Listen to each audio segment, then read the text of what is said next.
One thing they did not tell you anywhere in any of the setup Agile certifications is that this Scrum Master role is played by so many different people. It can be played by a software development engineer within the team trying to be a leader within the group.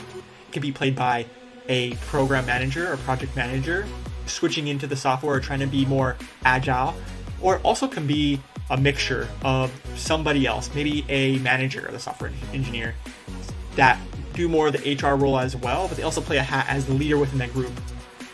Very fascinating because this role too, you don't always need to be technical. There's people that have great program management experience and background that do well in this job as well. If you have more technical knowledge, it does give you that little edge, but it's interesting because I'm curious to see what your teams use for the Scrum Master because it's used so broadly out of all these roles.